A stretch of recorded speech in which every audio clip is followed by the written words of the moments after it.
Udumo kuNkulunkulu kweliphezulu nokuthula emhlabeni kubantu abathokozelwa nguye. uJesu Kristu inkosi. Siyambonga uNkulunkulu wethu kakhulu, samdumisa bangcwele ukuba sikwazi ukuphinde sihlangane namhlanje. Siyabonga kakhulu muhle uNkulunkulu wethu, uyasithanda. Ngokuba wasipha ikhaya lezwi. Ikhaya lezwi yazi ukuthi liyisimangaliso. Sithinta abantu abaningi ngesikhathi esisodwa. Ngitshele nje abantu abawu-9,500. Yebo, ngiyazi ukuthi khona abayimutile i-group. Ngiyazi ukuthi khona abangasalaleli. Futhi yibo labo isikhathi esiningi abaphumayo uthola ukuthi wagcina ukuresponda ngo-2023 noma ngo-2024. Abasarespondi. And yazi sengibabona lapho abantu abangeke bangifonele kubantu abenza ama-point. Njengamanje sibhizi nabantu ababhukhe ngo-2023. So umuntu wagcina ebhukha akaphindanga wavela egroupini. Usuke ngezufona ngoba kade ahamba egroupini kodwa ukhona ngokuba khona ngenombolo.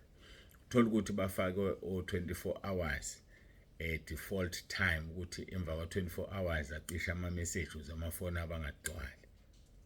So ke kodwa ngiyakusho ukuthi ngiyakwazi lokho ukuthi kukhona. Kodwa nje awubuke ukuthi ngokwenombolo sithinta abantu abawu-9,500 at once noma within 24 hours. Isimangaliso, and ilonto yenzeka daily. uNkulunkulu usebenza ngenye indlela. Ngazi noma ngeke nganisharela ukuthi ungitshelile ukuthi isikhathi samatende sesiphelile manje, ngoba sekunemithetho eminingi ekhona ezweni eshaywa yibona befundisi. For example, le ndawo esikuyona nje, umfundisi ofuna ukuzobeka itende kufanele aqale ahlale nesigungu sabefundisi, aphendule imibuzo ukuthi njengoba eza la uzwe ukuthi wabekho yini abefundisi la. Okokuqala lokho. Okwesibili, unabo yini abazalwane la, njengoba eza noma uzothatha abazalwane babantu. Ume nabo bangaki.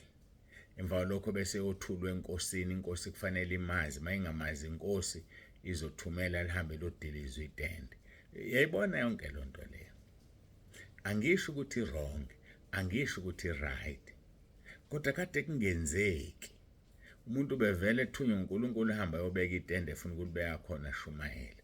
Yebo ke bebekhona nabazithuma bona bafike bayona emarket babona abazalwane babathatha imali. Abazalwane mase bekhala bakhala kumfundiso lokhali, okuyinto embi le abantu bafike bezokona ivangeli.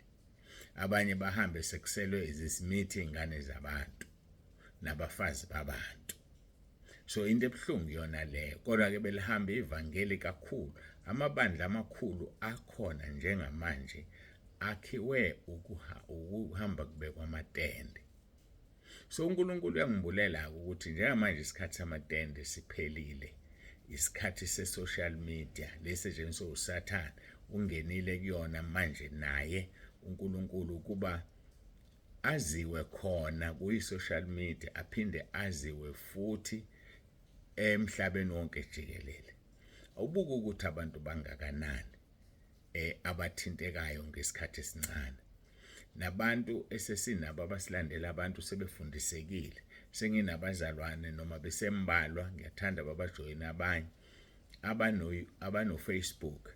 Bathathe le template engithumelile bayifaka ku-Facebook. Abantu bayazizela nje. Abantu bafunda leya nto leya amthinta athi mzalwane ngisindwa izona ngifuna ukuthulula. Mzalwane umoya wami awukhululekile, ngidle onembeza. Athathwa afakwe ekhaya lezwi. Ekhaya lezwi anikezwe, alulekwe, aqondiswe. So wena ke umusele nabantu bangakini wena ungafuni ukubafaka. Okwakho ke lokho. Angazi ufika uthini ezulwini uma sethi uNkulunkulu ngakwenzela umusa, ngakukhombisa ivangeli eliphilayo kodwa wena ulisebenzisanga. Angazi uphendula uthini. Kodwa ke ake ngishiye lapho ngithi nje njengamanje sisemsebenzini, siyasebenza ngendlela emangalisayo. Uma ufunda iBhayibheli lithi uJesu wayehamba engena imizi ngemizi. Omunye umzalwane osengumfundisi manje angizolisho igama lakhe wayesanda ukufika. uNkulunkulu wakhuluma naye wathi uyayibona lento ezompostoli uNsibande ilento engangiyenza ngisahamba emhlabeni nengashiya ngathi abafundi abayenze bangena imizi ngemizi bashumayele. Uyabona ukuthi ungena imizi ngemizi ngoWhatsApp na. Wangisherela lo mbono wakhe ngamangala. Kunjalo futhi kuyiqiniso ayikho enye indlela. Ngeke ngithule ngicabanga. Yazi njengoba ngidla nje njengamanje uma ukuthi ngiyadla ngiyalinganisa. Kukhona lapho ngithandaza khona. Kukhona usindiswayo usho Roma 10:9. Uke wavakashela ku-YouTube wabona ukuthi ngudina uRoma 10:9 usenze 29,000 in 1 year. 29,000 abantu asebevuma uJesu ngonyaka owodwa ku-YouTube. So ke uma uyibuka ke leyo nto uyabona ukuthi uNkulunkulu usemsebenzini. Bangaphezulu kwabantu esinabo ekhaya lezwe 21,000 abantu asebevuma uJesu. So kasikhuthaleni bafowethu, asikhuthaleni, ayasikhuthaleni. Isikhathi siphelile uJesu siyabuza olanda ibandla. Sizofika sikhulume silande. Thina befundi sisazolandiswa ngemphefumulo esiholayo.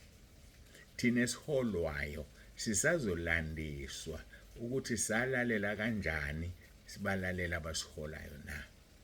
Ngoba lenkosi likubeka kucace lithi lalelana abaniholayo. Ngoba bazolandiswa ngemphefumulo yenu. Ake silibheke lapha kumaHebheru. Lalelane abaniholayo ngoba basazolandiswa. Bafowethu sisazolandiswa. Angazi noma siyabona ukuthi akudlalwa. Uverse 17 amaHebheru 13. AmaHebheru 13:17. Lalelane abaniholayo nibathobele ngokuba balinde imphefumulo yenu njengabaza kulandiswa ngayo ukuze bakwenze lokhu ngokujabula bangabubuli ukuba lokhu akunakunisiza. Ithini le ndaba? Ithi lalela umuntu oholayo umthobele ngoba uzolandiswa ngomphefumulo wakho. Laba abantu esibaholayo bafundisa usazolandiswa ngamunye ngamunye ukuthi wamphatha kanjani, wakhulumani kuye, kungani engayi ezulwini, kungani engayi ezulwini eshona esihogweni. Bese ke abazalwane funa babambisane nathi ngokuthi basilalele basithobele. Uma ungezufika enkonzweni reporter lithi ukuze abefundisi bakwenze lokhu ngokujabula bangabubuli ngokuba lokhu akunakunisiza. Uyabona umfundisi mayengakubona enkonzweni yabubula ngesikhathi ebubula akusakusizi wena, kuyakulimaza spiritually lapho khona futhi kungenzeka kuze kukulimaze physically lapho khona. Ake ngenze nje example. Nangumzalwane akezile enkonzweni kanti uhambe waye eThekwini noma waya kuthiwa kwenza lokhu kuthiwa kufellowship kwelinye ibandla. Sengiyahlupheka mina, hawu umzalwane othile uphi? Ngesikhathi ngisho njalo, ngesikhathi ngibubula akusakusizi wena. Kungenzeka ubuye lapho ushaywe amadimoni ngoba ubiyelekile umfundisi wakhe akakuthandazelanga. Kungenzeka lapho ubuye kuvela ingozi yemoto emgwaqeni ngoba umfundisi wakho ububulile wathi uphi ubaba uSibanibani. Bathi asimazi, nabakwaziyo bakufihla ukuthi uhambe indlela zakho awangeze enkonzweni. So ke lisho njalo lelizwi. Lalelana abaniholayo verse 17 amaHebheru 13. Nibathobele ngokuba balinde imphefumulo yenu njengabaza kulandiswa ngayo ukuze bakwenze lokhu ngokujabula bangabubuli ngokuba lokhu akunakunisiza. Akweke kukusize uma umfundisi wakhe ebubula ngawe, ayingeke kukusize, kuzokushaya negatively.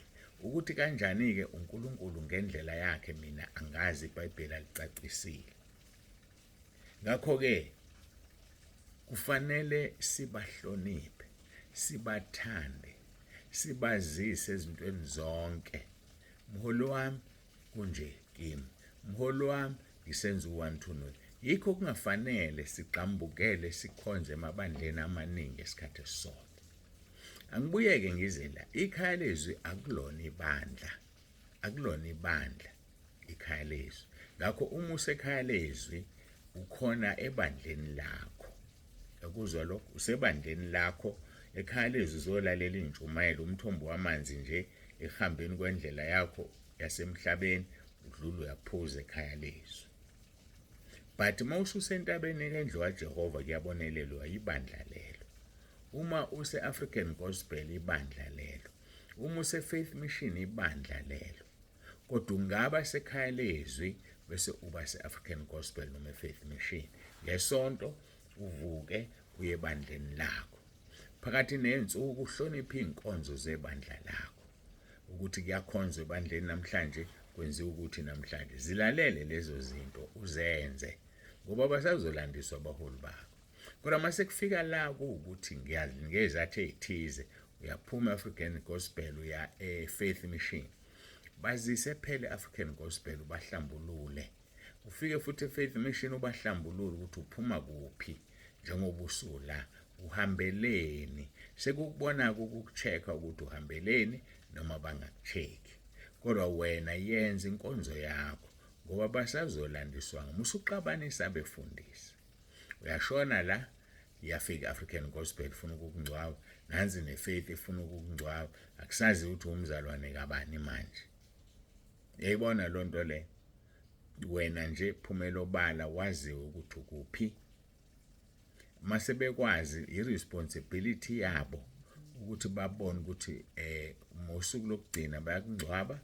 Uma bengakungcwabi mabathi uma umholi othize noma manje engakungcwaba uzothumela omunye phela.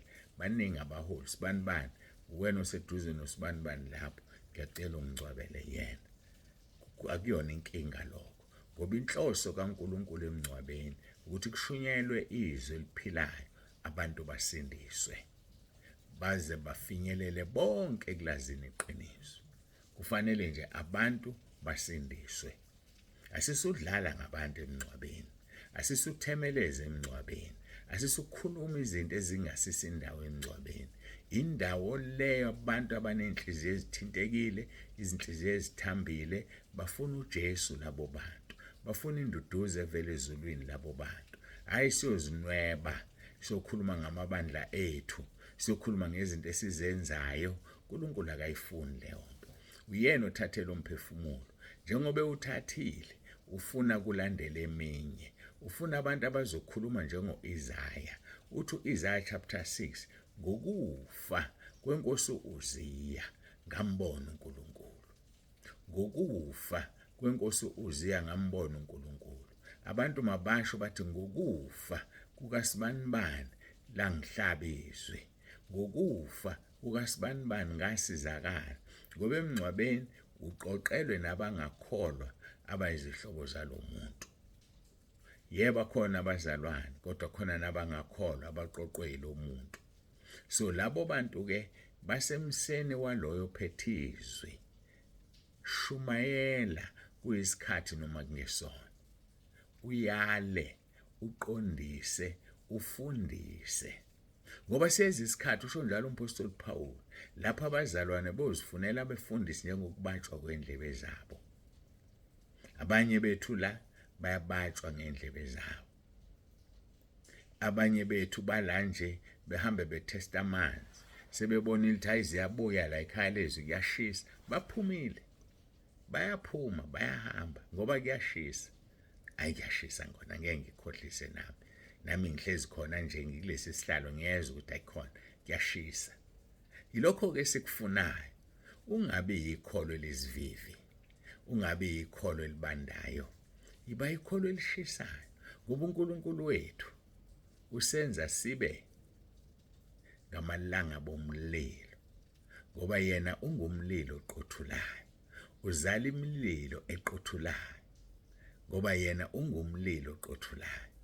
Hayi bazalwana simkhonzeni uNkulunkulu wethu asisondeleni kuye. Uphilile. Unamandla ngendodana yakhe ukuthi isimele. Isinikelile ngemhlatshelo yayo emhlabeni, mhlatshelo yenyembezi. Nikela ngenyama yakhe ukuba shayelwe ibhikili. Thina kufanele simthande kangakanani lo Jesu. Ayike ngiyambonga uNkulunkulu yazi ukuthi sekwenzekeni. umoya ongcwele usethe take over. Uyasibubulela lisho njalo izwi ngoba thina sikwazi singakucela. Umoya ongcwele uyasikhulumela, umoya ongcwele uyasithandazela. Usesithandazelile-ke wakhuluma kwaze kwafika la. Okwami sekukubonga inkonzo sithi siyambonga uNkulunkulu kakhulu.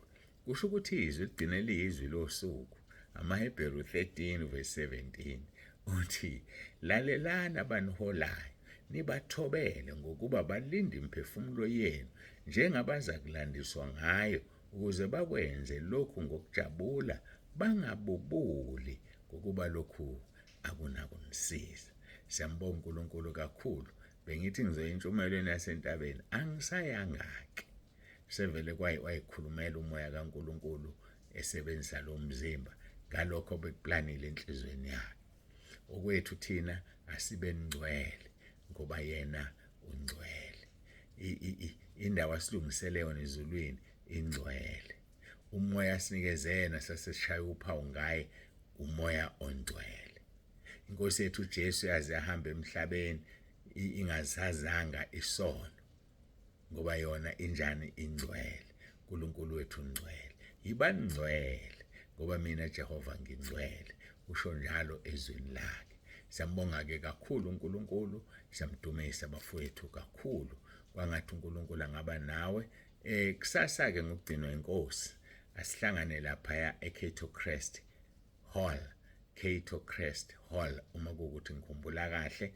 Ngithumelile namhlanje asihlanganeni khona inkonzo iqala ngo-9 ekuseni Cato Crest Hall eThekwini.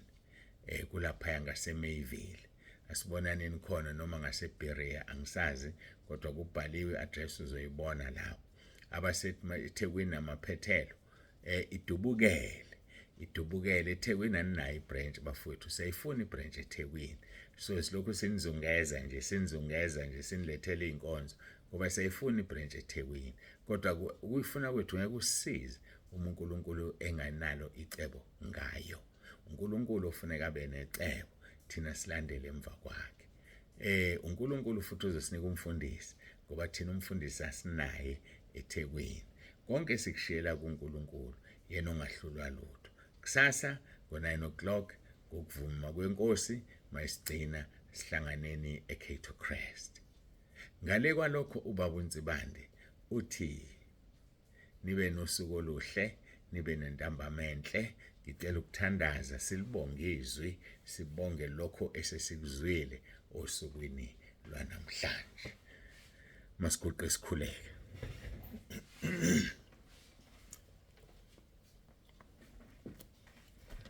Baba wethu ongcwele, uNkulunkulu onomusa, siyakubonga kakhulu ngakho konke osekwenzekile, udumo sikunikeza lona. Akekho uNkulunkulu ofana nawe nonjengawe. Qhubeka-ke Nkosi ube phakathi kwethu ngamunye lapha ekhona akuze ukhulumisana nempilo yakhe. Ngikhulekela abasemkhosini, bakhona abasemkhosini emide, khona abako-40 days, khona abako-21 days. Ngiyakuthandaza Nkosi, baphendule khona nabasey'nsukwini ey'ncane. Baphenduleke uNkulunkulu wami, uyazazi idingo zabo. Ulenzele igama lakho udumo ngoba uNkulunkulu wodumo, uNkulunkulu othanda udumo luze kuyena. Nathi futhi sithanda lokho. Ingakho sihlala sisho isivumo sithi uJesu Kristu uyinkosi ngoba inkazimulo iza kuwena uNkulunkulu ongubaba wethu. Siyabonga ngakho konke osenzele khona. Sikhulekela-ke Nkosi inkonzo yakusasa eCato Crest Hall. Siyacela Nkosi ube kanye nathi. Ngiqalekisa wonke imimoya, amadimoni, ama-devil worshippers, ama-satanists awanasabelo kuleya ndawo. Ngifafaza igazi lakho phezu kwe-hall, ngifafaza igazi lakho ngaphakathi ey'hlalweni, ngifafaza igazi lakho yonke indawo. Ngiyalibiyela lela hall ngomlilo wasezulwini. Bagcineke abantwana bakho abaya kule hall, ubalondoloze beqhamuke ezindaweni eziningi ezihlukene, ube kanye nathi. Siyakubonga-ke uNkulunkulu wethu kakhulu. Qhubeka uwenze umsebenzi, ubabusise abaletha abantu. Isibusiso sakho sihlale phezu kwabo nasemndenini yabo bonke abaletha abantu ekhaya lezwi. Siyabonga kakhulu Nkosi ngoba bathinto wena base bayalalela. Nabangenisayo kwe10 ngiyakhuleka Nkosi ukuthi ubabusise. Umsebenzi wakho uyahamba uyilento oyiyona ngenxa yabo. Ushilo kuMalaki chapter 3 uverse 10 kuya ku-12 wathi masikuvivinye ngeminikelo nangokweshumi sibone uma ungayovula amafasitela ezulu ehlise isibusiso ngaphezu kokwaneleyo. Sehliseke Nkosi isibusiso siyacela. Sibonga Nkosi nasebeqalile bekhomenta bebonga ukuthi noma ngabe kukhulekwa kanye ngeviki kodwa kulokho sekwenzekile bayawuza umkhuleko uyabasiza futhi sebeqala ukubona izinto esezenzekile. Ngoba wena unguNkulunkulu uyamazi umuntu isidingo sakhe, ngisho kushumayela umuntu abe munye kodwa kuthinteka inqwaba yabantu umoya ongcwele ayitshale. Namanje ngalomkhuleko siyazi usazokwenza imanga ukuthi Nkosi mawukhulekwa kanye ngeviki kukhulekelwa bonke sebengenisile okweshumi. Siyazi Nkosi ukuthi lo nalo uzothinteka asithole isibusiso sakho loyo kungenisile okweshumi azayisole ongakungenisi ezwa besho bethi bayabusiseka bakungenisa okweshumi. Qhubeka ke uNkulunkulu wethu wenza umsebenzi ubabusise bonke uyabazi ngenxa yomsebenzi omningi asisakwazi ukukhulekela ama-individuals kodwa Nkosi sicela uqhubeke wenza umsebenzi kakhulu kunakuqala ngoba unguNkulunkulu ophilayo, unguNkulunkulu obona ekujuleni kwenhliziyo, unguNkulunkulu owazi izidingo zethu. Ingakho sithi mbonge uJehova mphefumulo wami, mbonge konke okungaphakathi kwami ulidumise igama lakhe ngoba uyena yedwa othethelela izono zethu, uyena yedwa owelapha zonke izifo zethu. Ngakho-ke siyabonga Nkosi ngakho konke osenzele khona. Siyabonga, udumo lonke lungolwakho. uJesu Kristu uyinkosi. uJesu Kristu uyinkosi. uJesu Kristu uyinkosi. Amen. Siyambonga-ke kakhulu uNkulunkulu wethu bafowethu, siyamdumisa kakhulu. Ngishilo ukuthi sitholana ngokugcinwa inkosi kusasa ekhethu Christ. Siyambonga kuNkulunkulu kakhulu. Siyibona nemvula ikhona iyana kodwa uNkulunkulu asigcineke emgwaqeni ngendlela emangalisayo. Ngiyakhumbula awuyazi ngephasika belini izulu sibheke ephasikeni ngendlela emangalisayo. Sasebenza kabuhlungu silungisa izindlu sipenda. Ngiyakhumbula ngase ngiyathandaza.